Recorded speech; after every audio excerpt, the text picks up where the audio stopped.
Anyway, so I am very happy here to be here today to talk about Revelations 11. Et donc, je suis vraiment très contente de pouvoir être là devant vous et pour pouvoir vous parler d'Apocalypse chapitre 11. And we've been walking through Revelation, and Pastor Ray and Pastor Julian have done a great job of teaching us this, of helping us to read, understand, and apply Revelations to our daily life. Et donc, on a déjà passé un certain temps dans le livre d'Apocalypse. Pasteur Ray et Pasteur Julian ont déjà fait du bon boulot pour nous aider à lire, comprendre et à appliquer ce que dit ce livre. And this is really important, right? Because Revelation is not a very easy book to understand. Et c'est vraiment très important parce qu'Apocalypse, ce n'est pas un livre facile à comprendre. So before we dive into Revelation 11, I want us to take part in a little thought experiment. Et donc, avant de démarrer la lecture d'Apocalypse chapitre 11, je souhaite qu'on puisse partager une petite expérimentation de pensée. And the reason for this is because I think a lot of the times we have some trouble reading and understanding apocalyptic literature. Et la raison pour cela, c'est que je pense que parfois on a un peu du mal à lire et à comprendre la littérature apocalyptique. So let me share a little bit today.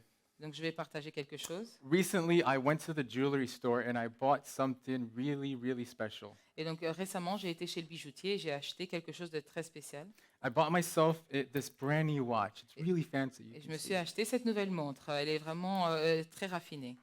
It doesn't run on batteries. It just absorbs the energy around it. Elle n'utilise pas de piles, elle utilise de l'énergie de son environnement. It was made by a little man in a little village who has little hands in a little town in Switzerland. Donc, ça a été fait par un petit homme avec ses petites mains dans un petit village en Suisse. And he eats very little lunches and has very little tools. Et il utilise des outils petits et il mange des petits repas. I really, really like this watch. Et j'aime vraiment, vraiment cette montre. But let me tell you something about it. Mais je vais vous dire quelque chose à propos de cette montre. This watch, it cost me an arm and a leg. Cette montre m'a coûté les yeux de la tête. Now, let me ask you something about this. Laissez-moi vous poser une question. How much did this watch cost me? Combien est-ce que cette montre m'a coûté? Was it a little or was it a lot? Est-ce que c'était un peu ou beaucoup? This is where you can answer. C'est là que vous pouvez répondre. A lot. Beaucoup, en effet. How do you know it cost me a lot? Comment est-ce que vous savez que ça a coûté beaucoup, ça a coûté cher? I didn't tell you how much it cost. I didn't give you a number. Je ne vous ai pas donné un chiffre, je ne vous ai pas donné le prix. What did I say? Qu'est-ce que j'ai dit? It cost me an arm and a Que leg. ça m'a coûté les yeux de la tête. And by me saying that, you not only know that it cost me a lot, Et en disant cela, vous savez non seulement que ça m'a coûté cher, you know that it cost me so much that it physically hurt me to hand over my bank contacts. mais vous savez que ça m'a, au fait, c'était tellement cher que ça m'a physiquement fait mal de donner ma carte de banque. I felt pain when that chip was read. Et j'ai vraiment eu une douleur quand la carte magnétique a été lue. Now, what does this have to do with Revelation? Mais quel est le rapport avec Apocalypse? Or a better question, I think, is what does this have to do with apocalyptic literature? Ou quel est le rapport avec la littérature apocalyptique? You know, a lot of the difficulty that we as modern contemporary readers have is that we're not familiar with the literature style that is first century Jewish apocalyptic literature. Et une des difficultés que nous avons en tant que lecteurs modernes, c'est que souvent nous ne sommes pas familiarisés avec la littérature apocalyptique des Juifs du 1er siècle. When John is writing Revelation, he's not writing in a narrative style like the Gospels, and he's not writing in a poetic style like the Psalms. Quand Jean est en train d'écrire Apocalypse, il n'est pas en train d'écrire dans un style narratif comme dans les évangiles ou dans un style poétique comme dans les psaumes. He's writing in a style that was common at his time called apocalyptic. Et il était en train d'écrire dans un style qui était commun à cette époque, qui est apocalyptique. And this style uses a lot of symbolism to communicate meaning to the reader. Et ce style utilise beaucoup de symbolisme pour communiquer du sens au lecteur. But even if we're not familiar with apocalyptic literature, we are very familiar with symbolism. Même si on n'est pas familiarisé avec la littérature, le style apocalyptique, on est familiarisé avec le symbolisme. We just saw an example about how we use symbolism in our own modern language. On vient de voir un exemple de comment on utilise les symboles dans le langage moderne. And here's the really cool thing about symbolism. Et c'est vraiment la chose qui est très chouette à propos de la des symboles. It can be used to transmit more information than if we just use simple and plain language. Et c'est que c'est utilisé pour transmettre plus d'informations que si on utilisait des mots directs et simples. If I tell you that this watch cost me a lot, it doesn't tell you as much information as if I tell you it cost me an arm and a leg. Et donc, si je vous dis que cette montre m'a coûté beaucoup, ou m'a coûté cher, ça ne vous donne pas autant d'informations que si je vous dis que ça m'a coûté les yeux de la tête. The symbolism communicates a greater amount of information. Donc, la symbolique communique une plus grande quantité d'informations. And there's many examples of this in the Bible. There's many examples of apocalyptic literature. Il y a beaucoup d'exemples dans la Bible de littérature apocalyptique. We see this in Ezekiel, we see this in Daniel. On voit ça dans Ézéchiel, on voit ça dans Daniel. And I lost my place because I'm on a tablet, and that happens. Pardon, j'ai perdu ma place vu que je suis sur tablette. And now I'm editing for some reason. Et voilà, j'ai un petit souci technique. Hang on.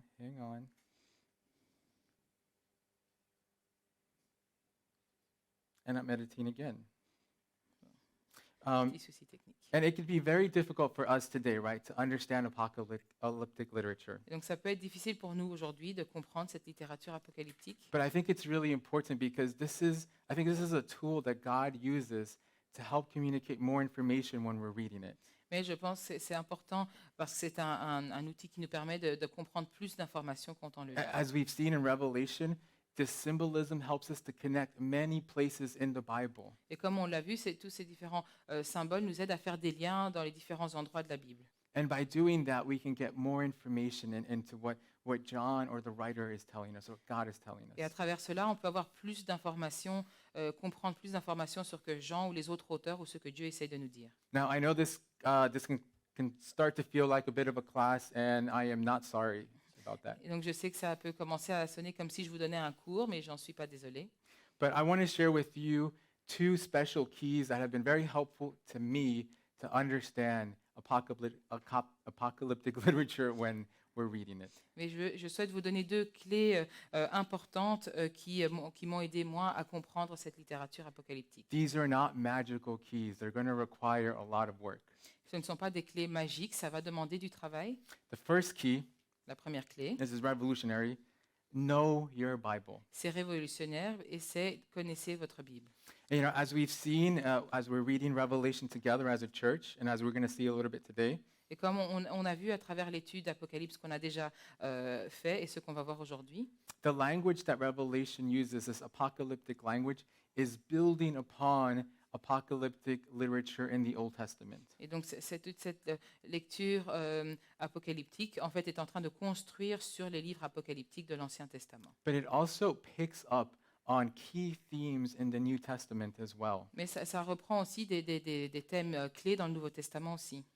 Listen, as someone that's having to learn another language, Et en tant que quelqu'un qui est en train d'apprendre une autre langue, learning all these idiomatic expressions like an arm and a leg, apprendre toutes ces expressions comme les yeux de la tête, that's oftentimes, the hardest thing when learning a new language. c'est souvent la chose la plus dure quand on apprend une nouvelle langue. In a similar way, learning how to read, these symbolisms in apocalyptic literature can be very difficult. Et de manière similaire, apprendre à lire comprendre tous ces symboles dans cette littérature apocalyptique, ça peut être dur.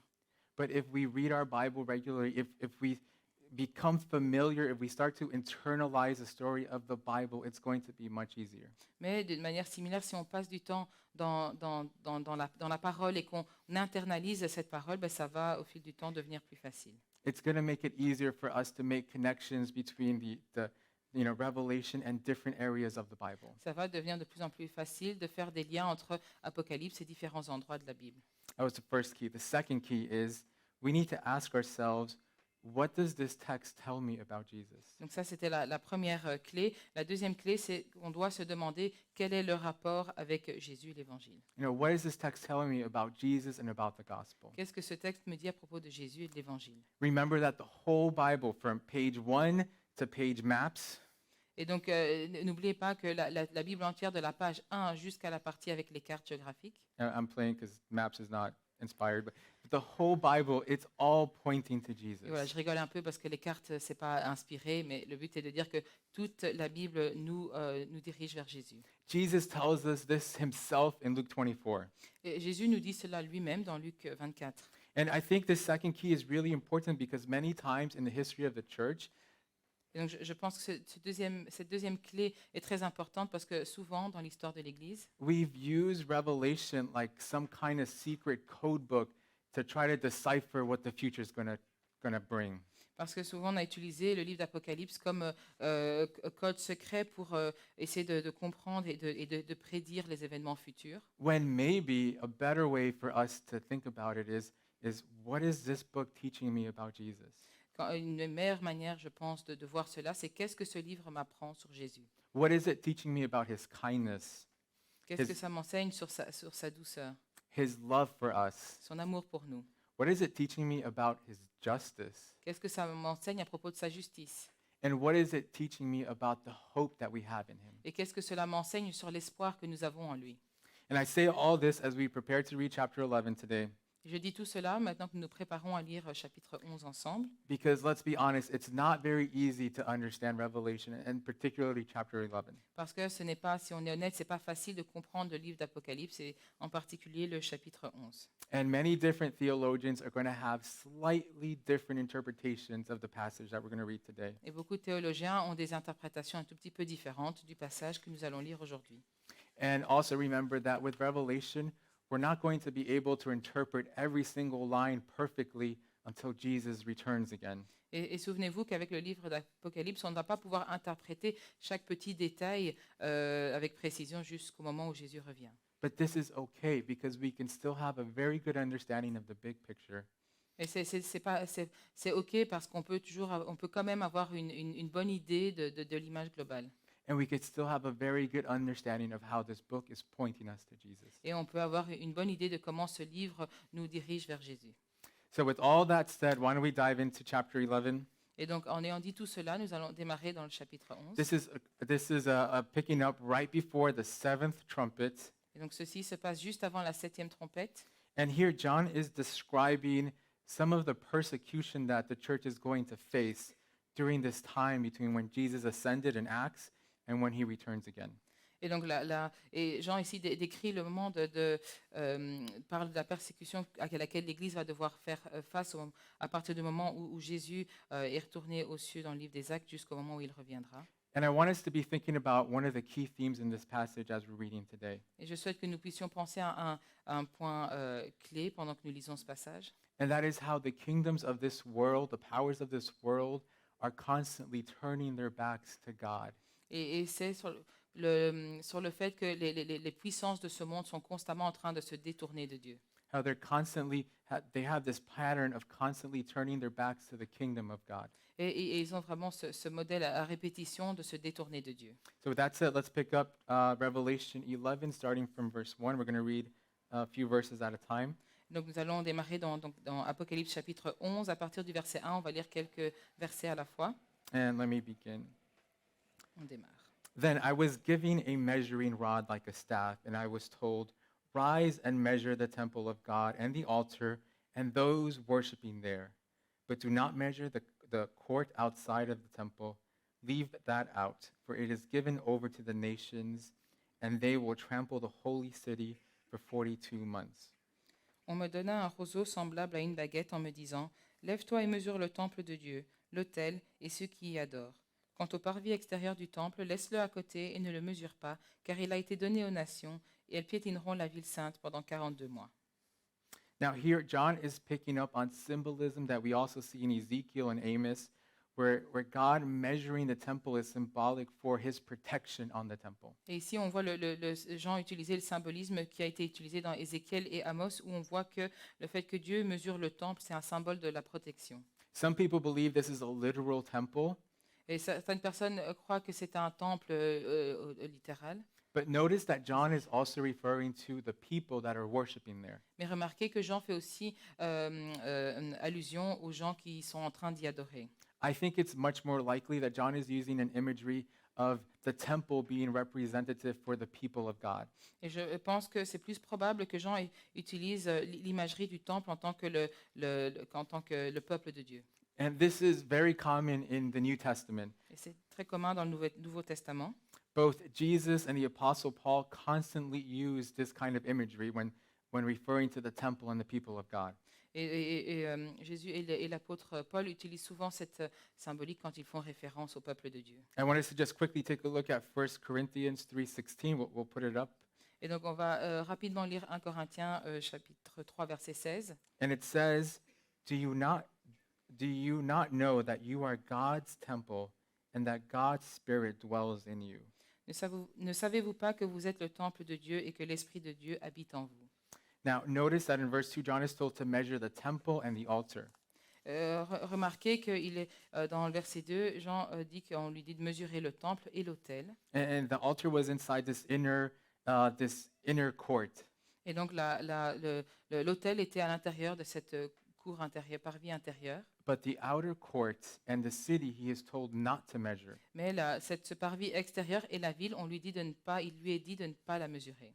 You know, most people believe that those inside the temple and inside the altar those are the believers that are already in heaven, united with Christ. Et donc, il y en a qui disent que ceux qui sont dans le temple et près de l'autel, ça représente ceux qui sont déjà au paradis réunis avec le Christ. But those in the court and in the city, those are the ones that are going to remain on earth during this coming persecution. Et que ceux qui sont dans ce parvis extérieur, ça représente ceux qui restent sur terre pendant la persécution qui arrive.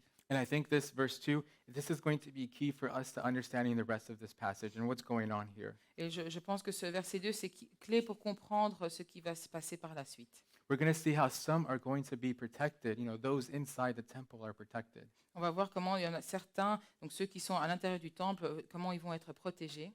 But those in the outer court and those in the city, they're going to face a very difficult time and some sort of persecution by the nations. Mais que ceux qui sont dans ce parvis extérieur, ils vont ne pas être protégés, ils vont devoir faire face à des épreuves et à des persécutions. Let's continue reading, picking up from verse 3. On va continuer de lire à partir du verset 3. And I will grant authority to my witnesses, and they will prophesy for 1,260 days, clothed in sackcloth. These are the two olive trees and the two lampstands that stand before the Lord. And if anyone would harm them, fire pours from their mouth and consumes their foes. If anyone would harm them, this is how he is doomed to be killed. They have the power to shut the sky that no rain may fall during the days of their prophesying. And they have the power over the waters to turn them into blood and to strike the earth with every kind of plague as often as they desire. Je donnerai à mes deux témoins le pouvoir de prophétiser, habillés de sacs pendant 1260 jours. Ce sont les deux oliviers et les deux chandeliers qui se tiennent devant le Seigneur de la terre. Si quelqu'un veut leur faire du mal, du feu sort de leur bouche et dévore leur ennemi. Oui, si quelqu'un veut leur faire du mal, c'est ainsi qu'il doit être tué. Ils ont le pouvoir de fermer le ciel afin qu'il ne tombe pas de pluie durant le temps de leur prophétie. Ils ont le pouvoir de changer l'eau en sang et de frapper la terre de toutes sortes de fléaux chaque fois qu'ils le voudront. Now, who are these witnesses and what is it that they're doing? Donc, qui sont témoins et que font-ils? Notice that the witnesses, they're described as lampstands. Remarquez que ces témoins, on les décrit comme des chandeliers. This is the same language that we saw John use earlier to refer to the churches. Et ça, c'est le même langage qu'on a vu Jean utiliser pour faire référence à l'Église. And they're also referred to as olive trees, two olive trees. On fait référence à eux aussi comme des oliviers. This is imagery that's coming directly from Zechariah chapter 4, where he says, the witnesses are the two who are anointed to serve the Lord of all the earth. Et ces images viennent directement de Zacharie chapitre 4, où les deux témoins sont ceux qui sont oints pour servir le Seigneur de toute la terre. And this witness, the church, it's giving extraordinary power that recalls the prophets of the Old Testament. Et ces témoins, l'Église, il leur a été donné une puissance extraordinaire, ce qui rappelle les prophètes de l'Ancien Testament. Like the time Zechariah brought down fire from heaven, Comme le moment où Zacharie a amené du feu venant des cieux, or the time where he shut down the rains, ou le moment où il a arrêté toute pluie, or it's just like Moses did, right, when he brought all those plagues to Egypt in Exodus. ou quand Moïse a amené tous ces fléaux en Égypte. These are the Exode. connections that John is trying to point out to us. Et donc Jean essaie de nous faire ces liens et de montrer tous ces liens. Let's continue reading from verse 7. On va continuer de lire à partir du verset 7. And when they had finished their testimony, The beast that rises from the bottomless pit will make war on them and conquer them and kill them. And their dead bodies will lie in the street of the great city that is symbolically is called Sodom and Egypt, where the Lord was crucified. Quand ils auront fini de rendre leur témoignage, la bête qui monte de l'abîme leur fera la guerre, les vaincra et les tuera. Leurs cadavres seront laissés sur la place de la grande ville, appelée symboliquement Sodome et Égypte, la même où leur Seigneur a été crucifié. This beast, this is the same beast that we see in Daniel chapter 7, this beast that opposes the kingdom of God. Et cette bête, c'est la même dont on a vu parler dans Daniel chapitre 7, c'est la même qui s'oppose au royaume de Dieu. And here we see as this beast is going out there and killing believers, murdering these believers who are prophesying and sharing the gospel.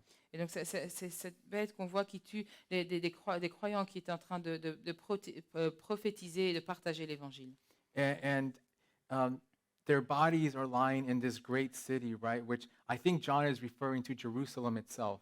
Et on voit les corps qui sont là sur le sol de cette grande ville. Et ici, je pense que Jean fait référence à Jérusalem. He's making a point that Jerusalem, this once great city, has become the same type of city as Sodom and Egypt, the cities that persecuted Jesus. Et ici, il essaye de faire comprendre que Jérusalem est maintenant devenue une ville du même type que Sodome et Égypte, donc des villes qui ont persécuté Jésus. And this is a pattern that continues from the book of Daniel, Et ça, c'est un modèle qu'on voit se répéter qui vient du livre de Daniel, where we see how kingdoms, they grow, they become stronger, but they also grow in pride and they start to exalt themselves. Et donc, on voit en fait que ces royaumes, en fait, ces royaumes du monde grandissent en puissance, mais du coup qu'ils deviennent orgueilleux et en fait ils commencent à s'exalter eux-mêmes.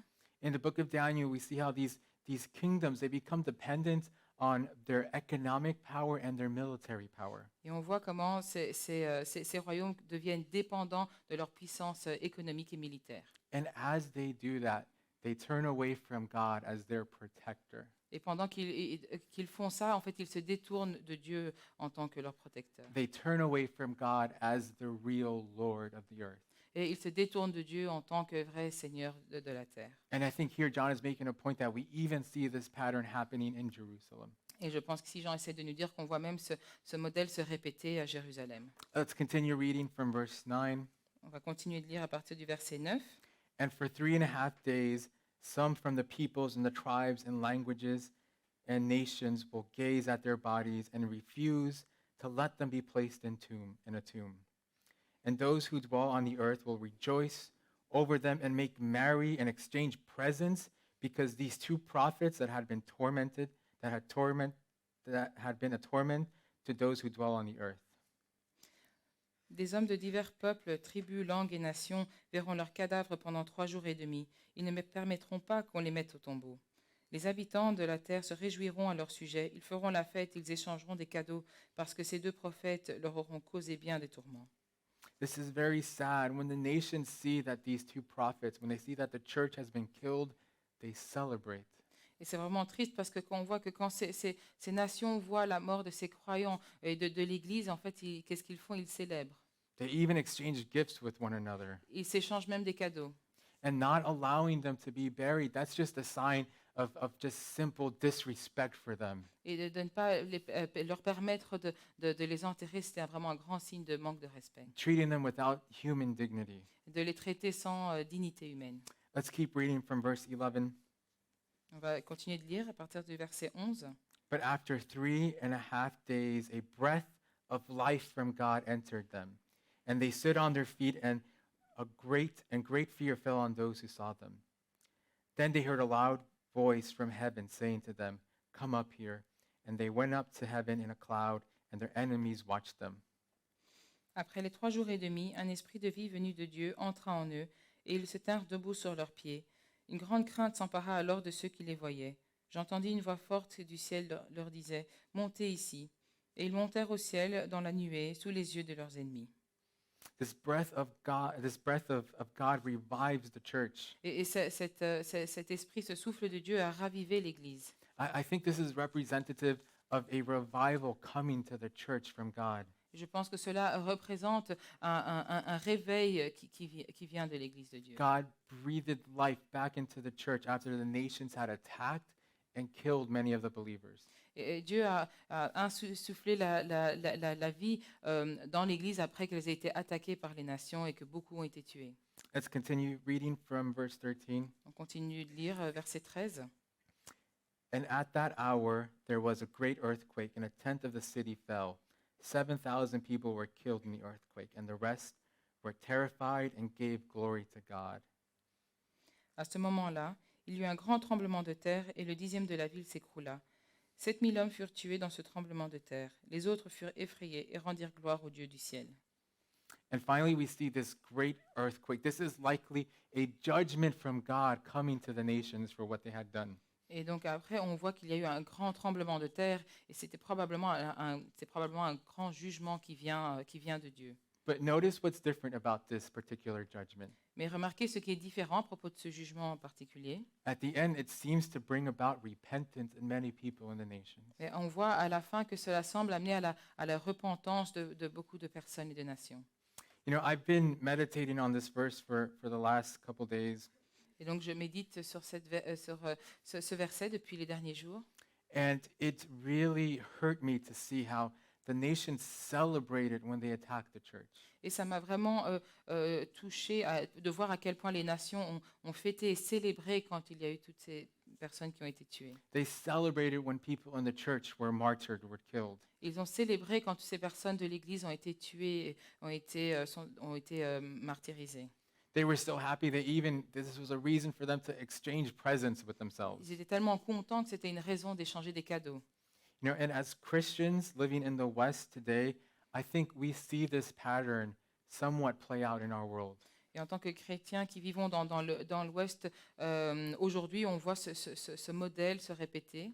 Think about it. Our world rejoices whenever people are set free from the oppression of religion. Et on voit le monde se réjouir quand les gens sont libérés de l'oppression de la religion. You know, our world has been and will continue to turn away from biblical principles of ethics. Et donc le monde a déjà commencé à se détourner, va continuer à le faire, et donc à se détourner des principes et de l'éthique biblique.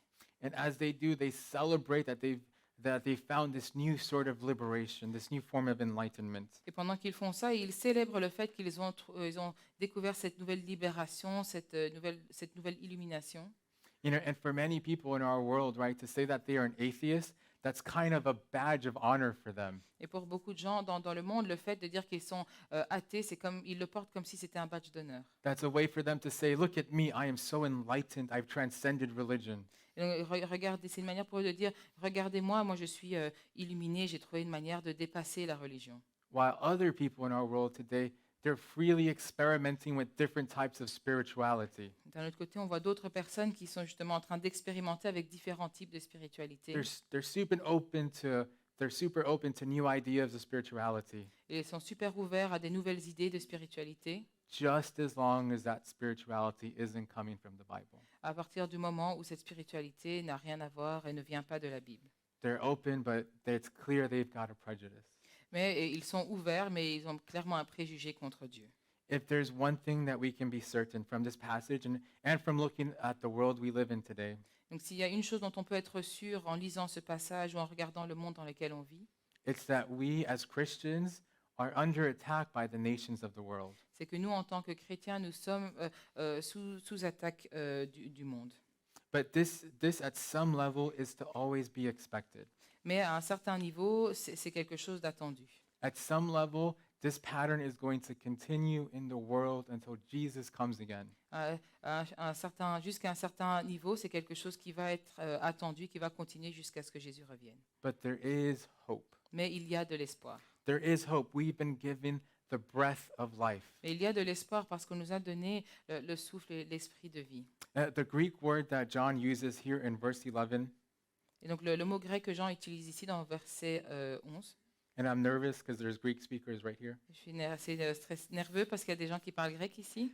The Greek word is noma. Et le mot grec, c'est noma. Close? parce que ça se rapproche. Ah, okay.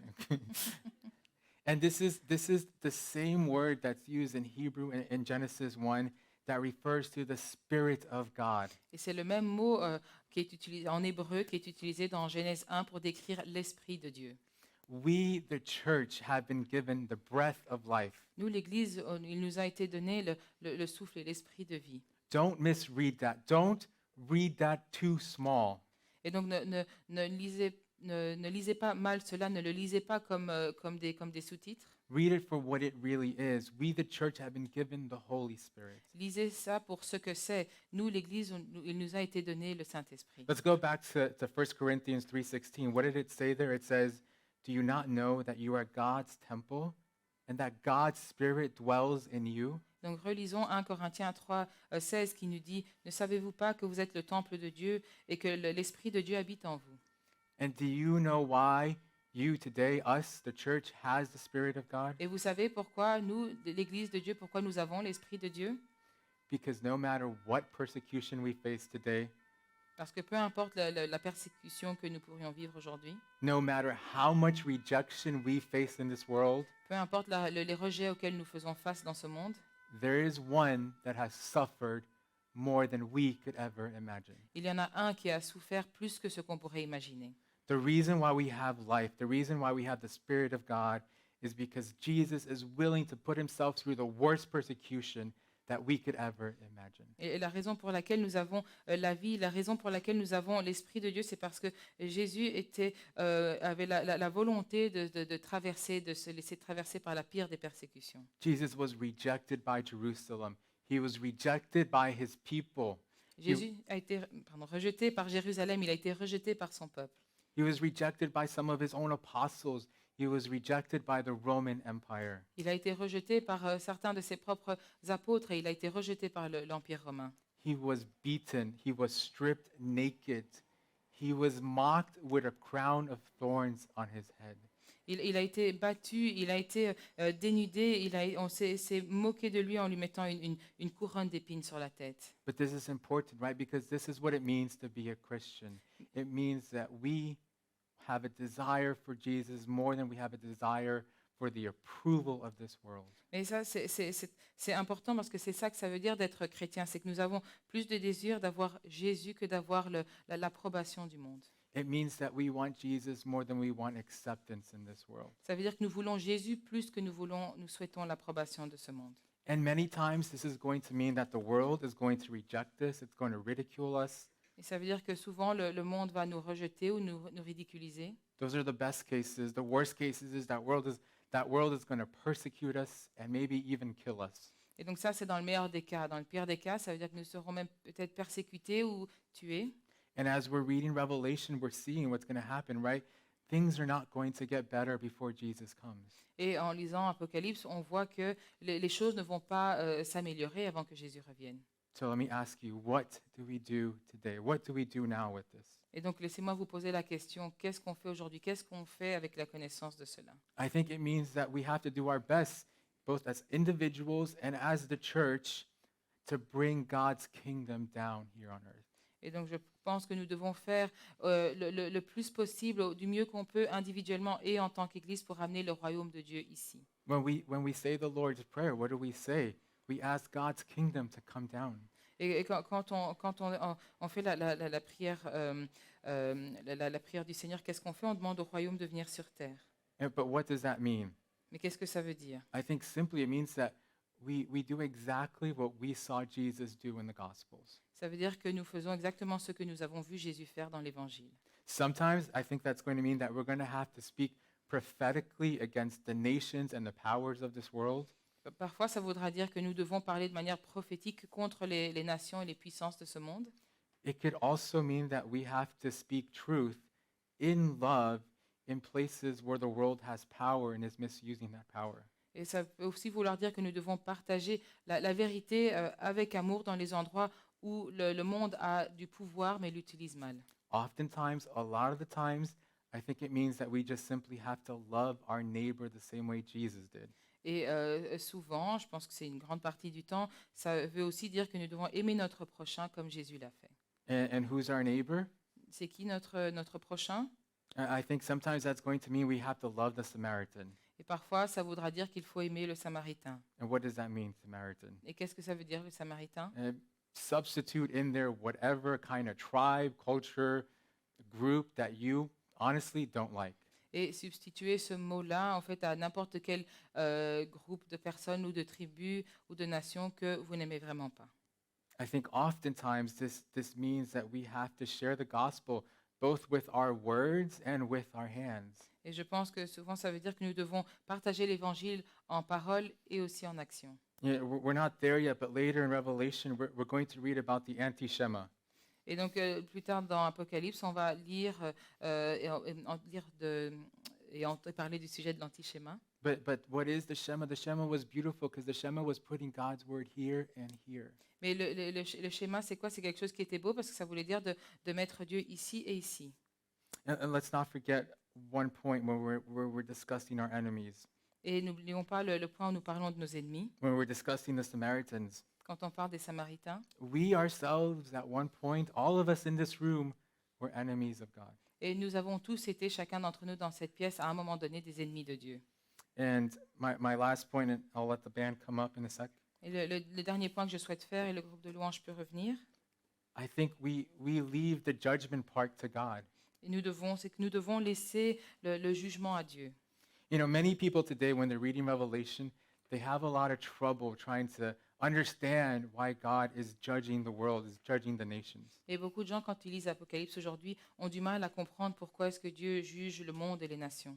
You know, as I read Revelation, as I think more deeply about it, it's not God's judgment that shocks me the most. Et maintenant quand je passe du temps à lire ce qui se passe dans Apocalypse, c'est pas le jugement de Dieu qui me surprend le plus, But it's how patient he is to bring about that judgment. c'est ce qui me surprend le plus, c'est à quel point il est patient d'amener ce jugement. And we'll see this as we continue to read Revelation.